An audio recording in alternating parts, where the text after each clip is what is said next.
ફ્રૂટ્સના જે કંઈ પણ છીલકા હોય આ બધા ભેગા કરવાના 300 ગ્રામ વજન થાય. પહેલાં આપણે 1 લીટર બનાવવાનું, પછી એનો ઘણો બધો ઉપયોગ થશે.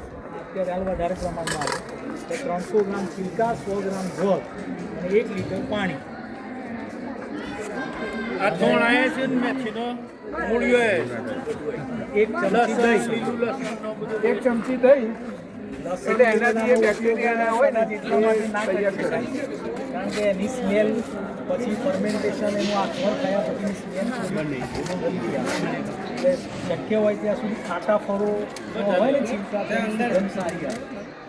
ખાટા ફળોને આ બધું મિક્સ કરી 2 લીટરની એક બોટલ લેવાની, અથવા 1.5 લીટરની બોટલ, એની અંદર આ બધું મિક્સર અંદર ભરી દેવાનું અને લગભગ આટલું ઉપરથી 100 ml જેટલી જગ્યા ખાલી રહે ત્યાં સુધી એને ભરવાનું.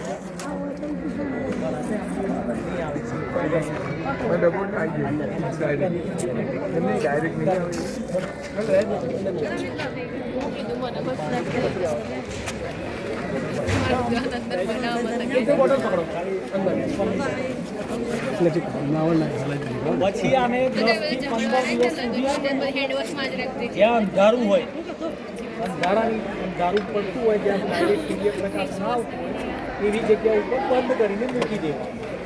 રોજ એક વખત એને હલાઈને પાછી મૂકવાનું અને રોજ એક વખત ઢાંકણ ખોલી અને બંધ કરવું.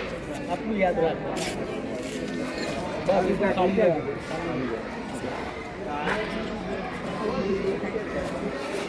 આમાં છીલકા વધારે આવશે. જેટલું બનાવ્યું હોય બધું આમાં ભરી દે, આટલું ખાલી રહી જાય અને ડાર્ક પ્લેસમાં એટલે જ્યાં ડાયરેક્ટ સૂર્યપ્રકાશ ના આવે અંધારામાં રાખવાનું, મૂકી દેવાનું. 15 દિવસ સુધી મૂકવાનું. રોજ શું કરવાનું, આમ ઊંચું નીચું કરી હલાવી અને પાછું મૂકી દેવાનું. એક વખત ઢાંકણ ખોલી દેવાનું, પાછું ઢાંકણ બંધ કરી દેવાનું. 15 દિવસ થાય ત્યાં સુધીમાં આથવણ જે કંઈ પણ થવાનું હશે એને ઇંગ્લિશમાં ફર્મેન્ટેશન થેન્ક યુ સર. અને આથવણ વ્યક્તિ એ બધું જે થવાનું હોય એ થઈ જશે. 15 દિવસ પછી આને ગારણ કરી દેવાનું. સાદું ગરણી હોય એનાથી ગારણ કરી દેવાનું. જે છીલકા ને બધું નીકળી જશે, નીચે ચોખ્ખું પ્રવાહી આવી જશે. આ પ્રવાહી 1 લીટર, માની લો કે 1 લીટરમાંથી 100-200 ml ઓછું થયું તો 800 ml આપણી પાસે રહે. પછી જ્યારે આપણે પોતું કરતા હોય, જે કંઈ પણ સરફેસ સાફ કરતા હોય તો એમાંથી 50 ml એમાં નાખી દેવાનું અને એનાથી કરવાનું. આનાથી મુખ્ય ફાયદો આપણા નાના નાના બેક્ટેરિયા જે આપણને ઇનડાયરેક્ટલી અસર કરતા હોય છે એ બધા સાફ થશે. જો વધારે પડતું આ લીલા અથવા ખાટા ફળો જો ભેગા કરેલા હશે તો સુગંધ પણ સારી આવે. એકદમ ક્લીન સુગંધની સાથે આપણી સરફેસ પણ ક્લીન થઈ જશે. કોઈ જગ્યાએ એમાં વધારે મોટો ડાઘો પડ્યો હોય, ચાનો કે બીજો કંઈ, તો એના માટે આનું પ્રમાણ વધારે લગભગ 800 ml 1 લીટરમાંથી 800-600 ml બને તો 5 થી 6 દિવસ સુધી ઓછું કરવા માટે આ ચાલે. એટલે પછી એના પ્રમાણમાં વધારે બનાવો તો વધારે સારું. Okay sir. ઓકે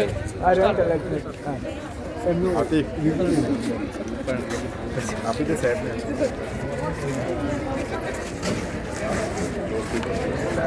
हमने कल भी हम सब ઉભા રહેજો એક મિનિટ ભાઈ.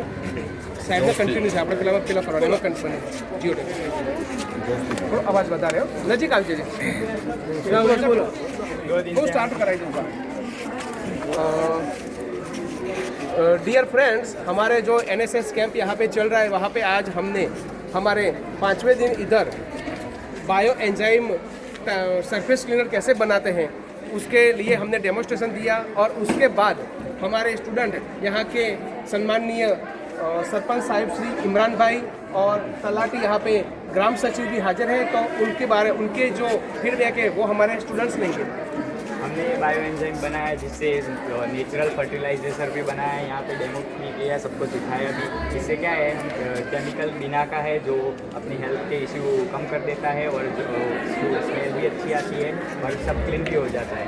हमने यहाँ डेमो भी लिया, सबको सिखाया भी और प्लास्टिक का रिमूव भी कैसे करना है वो भी सिखाया. सबको घर जाकर गिफ्ट भी दिया, एक पोट भी दिया. नेचुरल फर्टिलाइजर सेंद्रीय खातर कैसे बनाते हैं ऑर्गेनिकली उसका भी गिफ्ट दिया. और ये भी बायो एंजाइम भी आज भी बनाया और आज भी इसको बांटना है. तो आपको हमारा प्रोजेक्ट कैसा लगा उस पर कुछ टिप्पणी. आज रोज काठवाड़ गांधी NHSP કોલેજ દ્વારા જે ફરીદ સેતુ પ્રોજેક્ટ અંતર્ગત ગામ લોકોને ઘરમાં વપરાતી વિવિધ જે આપણે કચરામાં ફેંકતા હોય એવી વસ્તુઓથી આપણે ઘરની અંદર આવું ફ્લશ ક્લીનર કઈ રીતે બનાવવું એવું ગામ લોકોના ખાસ કરીને મહિલાઓને સમજાવવામાં આવ્યું છે, જેનાથી એક તો રસ્તા ઉપર કે જાહેર જગ્યા ઉપર જે કચરો નાખતા હોય એ પણ ઓછો થશે અને લોકોને પોતાની રોજિંદી મોટા ખર્ચામાં પણ લાભ મળશે અને આનાથી બહુ સારો એવો ફાયદો થયો છે. આ પ્રોજેક્ટ બહુ સરસ છે.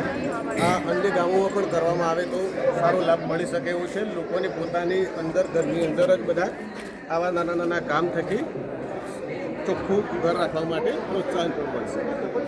બહુ સરસ પ્રોજેક્ટ છે. Thank you. નંદનભાઈ, તમે ગામમાં સમગ્ર ગામમાં પ્રોજેક્ટ લાગુ પડે એવો પ્રયત્ન કરશો આપ? હા, કરશું, બિલકુલ કરશું. આજે NSS કેમ્પ દ્વારા જે પ્રોજેક્ટ બતાવવામાં આવ્યો એનાથી છે ને ગામમાં એક તો ગંદકી દૂર થશે અને જે ઘર વપરાશની વસ્તુઓ લોકો રસ્તા ઉપર ફેંકી દે છે એનો અમે ચોક્કસપણે ગામ લોકોને સમજાવશું અને પ્રયત્ન કરશું કે આ બધી વસ્તુથી જે સેન્દ્રિય ખાતર છે હોય કે આ કેમિકલ હોય જે લોકો આ રીત બતાવી સ્ટુડન્ટોએ એ પ્રમાણે મેં ગામમાં પ્રોજેક્ટ લાગુ કરવાનો પ્રયત્ન કરીશું અને લોકોને સમજાવીશું. આભાર. Thank you very much. હવે આપણા સ્ટુડન્ટ્સ આ બલ્બમાં બનાવી અને બોટલો ભરશે.